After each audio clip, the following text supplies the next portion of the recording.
It is entirely inappropriate to view any trade with Canada as a national security threat to the United States. Americans remain our partners, our allies, and our friends. This is not about the American people. We have to believe that at some point, common sense will prevail. But we see no sign of that in this action today by the U.S. administration. And with that, Foreign Affairs Minister Chrystia Freeland and the Prime Minister Justin Trudeau struck back, changed their tactic, and went hard after administration that is supposed to be Canada's closest ally, but maybe not so much anymore. Is this the beginning of a trade war? Is the relationship with our biggest trading partner in jeopardy? At Issue is back again to tackle that question this week. Andrew Coyne is in Victoria, Chantal Hébert is in Montreal, and Althea Raj joins us from Toronto. I didn't know that we'd have anything to talk about by Thursday, but lo and behold, the news gods were good to us, although maybe not so good for Canada, exporting, importing, and trade. Chantal, what did you make of the move, the retaliatory effort by the government today? What does it signal to you? A number of things. The first, that the Liberals, the Liberal government was prepared for a day like today. So it was on the radar that there could come a morning or an afternoon where this press conference would take place. The second, this is the first time, I think, since the presidential campaign in the U.S. that we hear a bit more from Justin Trudeau about what he really thinks about the Trump administration. It's not sunny ways, really. And the third, if I were an American in the White House or the administration listening to that press conference, I would have understood in the subtext that the message Canada wanted to send there was, you can push, but we are not going to cave on NAFTA because of those tariffs. Okay, so does that have any sort of impact, what we did today, Andrew, do you think? We don't know. It will have an impact on our own consumers. The price of a whole range of things are about to go up. We're not the only country that was the target of these tariffs, and we're not the only country that's responding. We're doing so in concert with the European Union, and so it may have more impact that way. But I can't imagine anything that we're doing or the EU is doing is any kind of surprise to the Trump administration. I'm sure they would have anticipated all this, and they've done it anyway.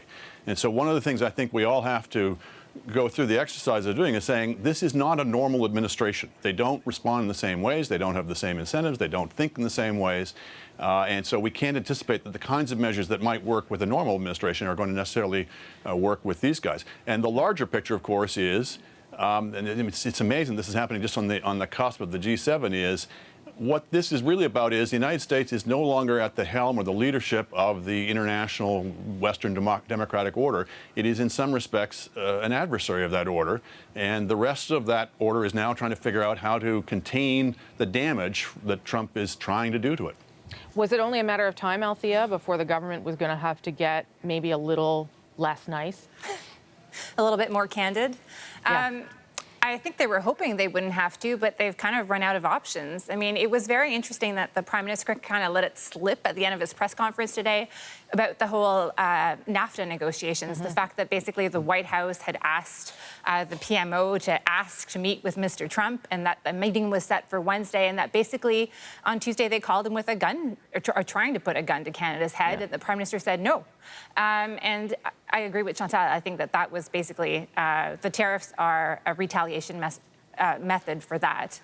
But I think, we have known that this is the direction the Americans were going in. If we'll recall, almost a year to the day, Chrystia Freeland stood in the House of Commons and talked about how the Americans had basically given up the mantle of world leadership, and that Canada and its allies needed to step up. And I think maybe it just took a year for them to realize that this is not a normal White House administration. Reason is not going to work. 3 times the Prime Minister said today, appealing to the White House to show some common sense.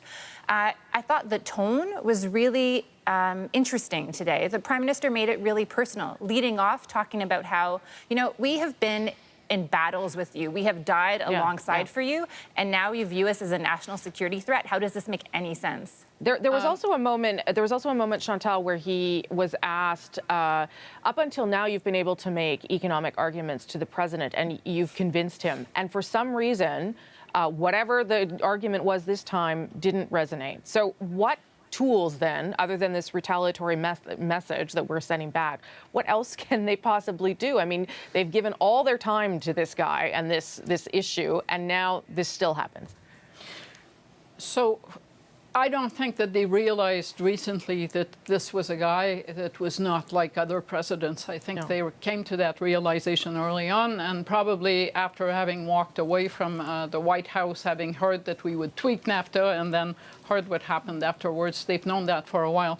Until this week, nothing had happened that would have justified today's press conference. We were negotiating NAFTA. The tariffs had not been imposed on Canada as a first step. So there was no point in doing what we did today. What can they do in the future? The only real effective tool that Canada may have remains the same, and it is internal pressure from economic lobbies in the United States on the White House. Otherwise, this administration, frankly, does not give a damn about what is said about it in a news conference on Parliament Hill or in Paris. And one of the things that they're doing, Andrew, then is targeting specific states with specific things and issues, whether it be Paul Ryan's or Mitch McConnell's, in hopes that those people will then go to the president and say enough. Does that work? Well, it's certainly the only game they have. I mean, to be fair, to give the government its due, they have been embarked on a strategy of trying to appeal to all these differing power centers around the United States, not just in Congress, but in the states, as you mentioned. There's a long-term battle here for not just economic pressures, but public opinion, I think, is also part of this. Yes, yeah. You know, if you look at the way this intersects with NAFTA, I mean, it's perhaps been clear for some time that the NAFTA talks, I think, are highly unlikely to reach a successful conclusion. And so, therefore, you're talking about managing the failure of those talks, trying to prevent the failure of the talks from leading to the demise of NAFTA. Because remember, the president can give notice of withdrawal, but effectively the Congress has to pass or repeal legislation to give that effect.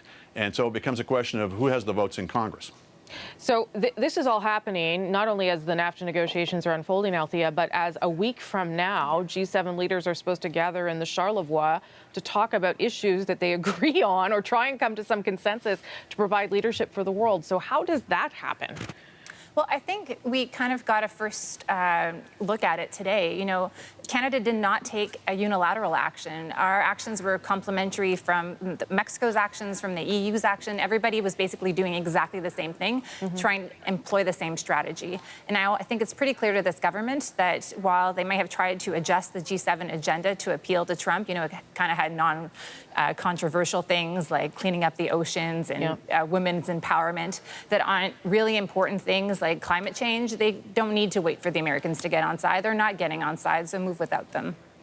So can we function like that, though, Chantal? I mean, can the G7 function like that? Can Canada function like that? Just sort of saying, okay, we'll just wait till he's gone? Or I don't know what the approach is. This is a fair question, but let's agree that today the United States went after every single friend that they have in the world with those sanctions. It's not a Canada-U.S. thing. It's the U.S. That has gone. Japan has reacted. The European Union. Go down the list. There are no friends of the United States that were treated as friends today. So the G7 next week is really the G6 and 1. So, Andrew, go ahead. Well, we used to talk about the G8 when we were trying to get Russia involved, and then that became clear that wasn't going to work, so it was the G7 plus 1. It's, as Chantal says, it's now the G6 plus 1. You know, as much as this is about Donald Trump and his particular neuroses, et cetera, it's also about the people around him, and it's about the people who support him. And this doesn't come from nowhere. There is an ideology afoot among large sections of the United States that sees the outside world as a threat, that thinks everyone's taking it for a ride, taking advantage of it, is you know, ganging up on it. And in some respects, having the rest of the world, you know, respond with these retaliatory tariffs, maybe they're necessary, but it feeds into that narrative. They are going to take from this, you see, this is what we were talking about. This is why we had to do this. That's a very strange thing for the leader of the free world, the United States, for that idea to take hold in the United States, but it very clearly has amongst a significant section of the population. So a trade war is actually a good thing in some ways. Althea, go ahead. I was just going to say, I wonder if, you know, some of the relationships that Canada had fostered, if those people were still around, if, you know, Canada would have been spared this move. It seems like a lot of the allies that we had, that we cultivated for a year and a half, are gone. And maybe this is a result of that. Chantal. Yes, but does anybody last in that White House except the Hawks and the Falcons? So, and every time we go through the Canada could do this and that, we are trying to normalize a presidency that cannot be normalized. That's a good point. But it's still surprising, isn't it? I mean, weren't you still a little bit surprised today? Because I was, and I was certainly surprised by the language of the Prime Minister. Chantal, Andrew, yeah. Overdue, probably overdue language, and I think the language today. I've been critical of many of Justin Trudeau's news conferences. Sometimes it seems like he's blowing bubbles, and you just sit there and think, "Why am I here?" Today they were on message, and I think they did a competent job of doing what they wanted to accomplish. And they had two audiences they were trying to address. One was they've got this long-term battle for public opinion in the United States, but also clearly the public in Canada would be baying for some kind of response. Whether that's the right response in practical terms is another question, but politically it looks tough, and that's what the public would want. Okay, thank you all. 2 times is never enough for me in 1 week, just for the record. I take you every day. Good news for political nerds just like us. At Issue is also a podcast. You get extra content and the main panel in podcast form every week. This week, we're going to talk a little bit more about the Trans Mountain Pipeline, a new set of owners, which means stakeholders in BC can now deal directly with the federal government. What does that change? Look for it on iTunes, any major podcast app, our website, cbcnews.ca/thenational.